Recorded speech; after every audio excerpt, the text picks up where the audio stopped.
بسم اللہ الرحمن الرحیم۔ جمشید ملی میموائرز کے 5th ایپیسوڈ کے ساتھ آپ کی خدمت میں حاضر ہے۔ تو ناظرین، آج کا ایپیسوڈ بہت ہی دلچسپ ہونے والا ہے، کیونکہ اس میں ذکر ہوگا موروں کے رقص کا، 1.5 من دودھ دینے والی گائے کا، اور اس کے علاوہ بہت کچھ۔ So it's going to be very, very interesting today. Please like and subscribe my channel and press the bell icon next to it and share it with your friends as well. تو ناظرین، جب کبھی vacations میں جہلم جانا ہوتا تو دریائے جہلم کے کنارے ایک مسجد تھی، جس میں وضو کی جگہ بالکل دریا کے کنارے پر تھی۔ اس میں دریا میں ٹانگیں ڈال کر بیٹھ جاتے اور یوں بہت انجوائے کرتے۔ کلر کہار کی ویکیشنز سب سے زیادہ یادگار ہوتی۔ وہاں کے باغات، چشموں اور جھیل کا نظارہ مسحور کن ہوتا، اور پھر موروں کا رقص، خاص طور پر اوپر پہاڑی پر ان کا ایک بسیرا ہوتا۔ ایک خاص جگہ پر ایک خانقاہ تھی، جہاں ان موروں کا گھر ہوتا سمجھ لیں، یا ان کا بسیرا ہوتا، یا رات کا پڑاؤ ہوتا۔ یہ آپ کے آگے پیچھے دن بھر بڑی آزادی سے بلا خوف و خطر گھومتے اور اڈاریاں بھرتے۔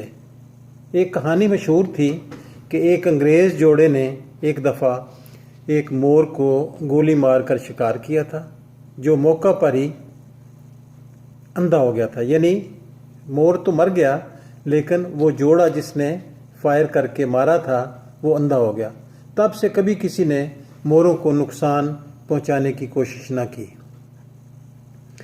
میں نے غور کیا کہ یہ شاید جان بوجھ کر ایک حکمت کے تحت یہ فرضی کہانی مشہور کی گئی تھی، تاکہ موروں کی نسل کو یوں لوگ برباد نہ کرتے پھریں، اور پھر موروں سے آباد یہ باغات اور چشمے اور یہ دل فریب اور حسین مناظر کہیں ماند نہ پڑ جائیں۔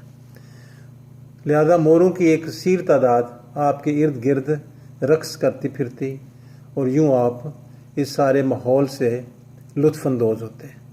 ناظرین، باغات سے ڈائریکٹ پھل توڑ کر کھانا، اس کا لطف ہی اور ہوتا ہے، اور پھر چشموں میں پاؤں لٹکا کر بیٹھنا، واہ واہ کیا کہنے۔ سامنے ریسٹ ہاؤس میں ہماری بکنگ ہوتی، اور ساتھ ہی جھیل سے مرغابی کا شکار بھی والد صاحب کرواتے۔ گویا ہمیشہ ایک یادگار ٹور ہوتا۔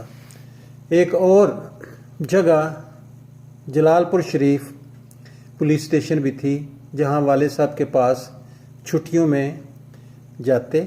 پولیس اسٹیشن کے ساتھ ایک وسیع ریتلا میدان تھا، جسے آپ بیلا کہہ لیں یا میدان کہہ لیں، جس کے ساتھ ہی دریا تھا۔ اس میدان میں گھوڑی دوڑانے کا بہت مزہ آتا تھا۔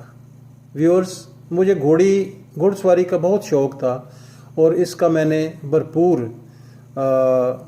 زمانہ طالب علمی میں لطف بھی اٹھایا۔ جلال پور شریف ایک قصبہ نما گاؤں تھا، جس کے درمیان ایک پہاڑی پر ایک خانقاہ بھی تھی، جو اب مجھے کچھ یاد آتا ہے، کیونکہ میرے پاس کوئی لکھی ہوئی ڈائری نہیں ہے، یہ محض یادداشت کی بنیاد پر ہی، اور یوں کچھ سمجھ لیں کہ اپنی یادداشت کا بھی امتحان لے رہا ہوں، اور آپ کے ساتھ یوں شیئر کر رہا ہوں۔ چکوال بھی آنا جانا رہا۔ والد صاحب میری خوراک کا بہت خیال رکھتے تھے، اس بارے میں بہت ہی پرٹیکولر تھے۔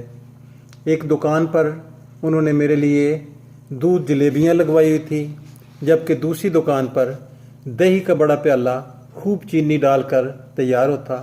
اس کے علاوہ دیسی مرغ کی یخنی اور گوشت تو لازمی ہوتا۔ فروٹ بلا ناگا اور بے حساب ہوتا۔ والد صاحب خود بھی بہت خوش خوراک تھے، اور اولاد کی خوراک کا بھی خاص خیال رکھتے تھے۔ اسی وجہ سے شاید وہ جانور پالنے کے بھی شوقین تھے۔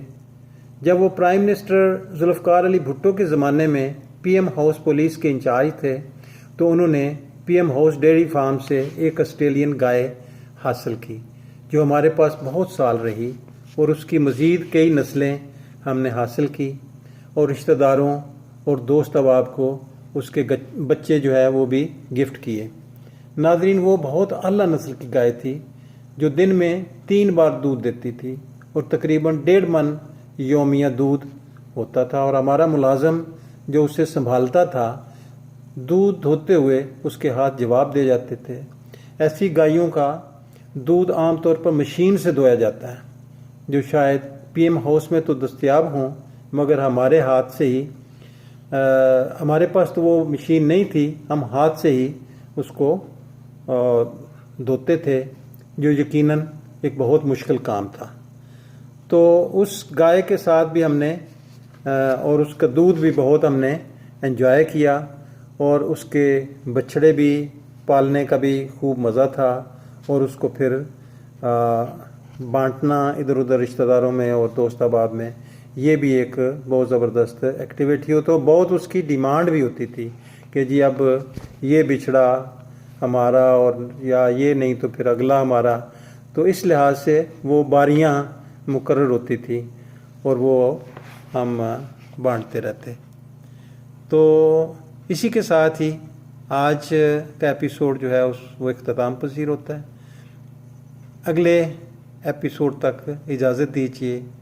Thank you very much. اللہ حافظ۔